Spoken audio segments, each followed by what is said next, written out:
मध्ये जी काही घटना झाली त्या घटनेच्या अनुषंगाने आज त्याचा पूर्ण आढावा नागपूरचे पोलीस आयुक्त, रेंज आयजी, एसपी आणि सर्व वरिष्ठ अधिकारी यांच्या उपस्थितीत मी घेतला. एकूण घटनाक्रम आणि त्यानंतर केलेली कारवाई या सगळ्या गोष्टींच्या संदर्भातला हा आढावा होता. मुळातच काही गोष्टी मी सभागृहात देखील या संदर्भातल्या स्पष्ट केल्या होत्या की एक जी काही औरंगजेबाची कबर सकाळी जाळण्यात आली आणि त्याच्यानंतर काही लोकांनी तक्रार केली, पोलिसांनी तक्रार देखील ती दाखल करून घेतली. मात्र या ठिकाणी कबर जाळत असताना कुराणच्या आयत लिहिलेली चादर जाळली, अशा प्रकारचं एक भ्रम तयार करून काही लोकांनी सोशल मीडियाच्या माध्यमातून एक अपप्रचार केला आणि त्यानंतर मोठ्या प्रमाणात जमाव संध्याकाळी तयार झाला. जमावाने तोडफोड केली, दगडफेक केली, गाड्या फोडल्या, लोकांवर हल्ला केला. पोलिसांनी जवळपास 4-5 तासामध्येच या संपूर्ण दंगलीला आवर घातला. त्याकरता अश्रुधुराच्या नळकांड्या असेल किंवा त्या ठिकाणी इतर प्रकारच्या प्रतिबंधात्मक ज्या गोष्टी करण्याची आवश्यकता होती त्या सर्व गोष्टी या पोलिसांनी केल्या. या घटनेचे जेवढे सीसीटीव्ही फुटेजेस अवेलेबल होते किंवा खाजगी लोकांनी देखील जे काही आपल्या मोबाईलवर चित्रीकरण केलं ते चित्रीकरण असेल, काही पत्रकारांनी चित्रीकरण पोलिसांपर्यंत दिलेलं आहे. अशा सगळ्या चित्रीकरणामध्ये जे दंगेखोर दिसत आहेत त्यांच्यावर अटक करण्याची कारवाई पोलिसांनी सुरू केली आहे.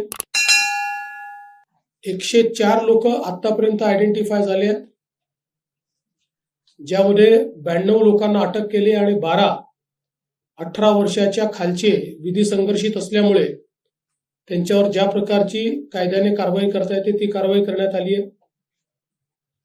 आणि अजूनही हे आयडेंटिफिकेशन चाललेलं आहे. याही पेक्षा जास्त लोक हे या ठिकाणी अटकेमध्ये घेण्याचा पोलिसांचा मानस आहे. जो व्यक्ती दंगा करताना दिसतोय, दंगेखोरांना मदत करताना दिसतोय, अशा प्रत्येकावर कारवाई ही करण्याची मानसिकता या ठिकाणी पोलीसची आहे. त्या दृष्टीने पोलिसने कारवाई सुरू केलेली आहे. आणि यासोबत मोठ्या प्रमाणात सोशल मीडियाचं ट्रॅकिंग करून ज्या लोकांनी ही घटना घडावी किंवा ही घटना ॲग्रिवेट व्हावी म्हणून पोस्ट केलेली आहे त्या सगळ्यांना दंगेखोरांसोबतच सहआरोपी बनवलं जाणार आहे. कारण त्यांनी सोशल मीडियाच्या माध्यमातून हा दंगा भडकवण्याकरता त्या ठिकाणी मदत केलेली आहे. त्यामुळे त्यांच्यावरही कारवाई केली जाणार आहे. जवळपास 68 पोस्ट या आतापर्यंत आयडेंटिफाय होऊन डिलीट झालेल्या आहेत आणि त्यांच्यावर कारवाई झाली आहे. अजून काही पोस्टची माहिती घेणं चाललेलं आहे. आणि अशा प्रकारे ज्या लोकांनी भडकवणारं पॉडकास्ट केलं, ज्यांनी चुकीच्या पोस्ट टाकून अफवा पसरवून त्या ठिकाणी लोकांमध्ये एक पॅनिक तयार केलं, अशा सगळ्या लोकांवर मोठ्या प्रमाणात कारवाई होईल. ज्या लोकांचं नुकसान झालेलं आहे, गाड्या फोडणं, काहींच्या पार्शली गाड्या फुटल्या आहेत, त्या सगळ्यांना पालकमंत्र्यांनी स्वतः लक्ष घातलेलं आहे. त्या सगळ्यांना नुकसान भरपाई ही येत्या 3 ते 4 दिवसात दिली जाईल. आणि आता जो काही आपण काही निर्बंध घातलेले आहेत, त्या निर्बंधांमुळे थोडं जनजीवनावर परिणाम होतोय, व्यापारावरही परिणाम होतोय. त्यामुळे ते लवकरात लवकर त्यात शिथिलता आणावी अशा प्रकारचा प्रयत्न आहे. पण त्याच वेळी पोलीस सजग राहणार आहेत आणि कोणीही दंगा करण्याचा प्रयत्न केला तरी देखील अतिशय कडक कारवाई केली जाईल. आता जे काही नुकसान झालेलं आहे, हे सगळं नुकसान दंगेखोरांकडनं वसूल करण्यात येईल. त्याची सगळी किंमत काढली जाईल आणि ते दंगेखोरांकडनं वसूल केलं जाईल. आणि दंगेखोरांनी ते पैसे भरले नाहीत तर त्यांची प्रॉपर्टी विकली जाईल.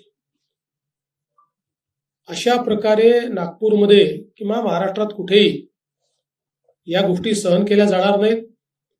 नागपूरमध्ये तर एक नागपूरचा शांततेचा इतिहास राहिलाय. 1992 नंतर नागपूरला कधीही मेजर अशा प्रकारचा इन्सिडन्स झालेला नाही. छोटे मोठे झाले असतील. आणि म्हणून आता जर अशा प्रकारे दंगेखोरांना सरळ केलं नाही तर त्यांना अशी सवय पडेल. म्हणून याच्यामध्ये कुठलाही टॉलरन्स हा पोलीस विभाग करणार नाही. तशाच प्रकारच्या सूचना पोलिसांना दिलेल्या आहेत.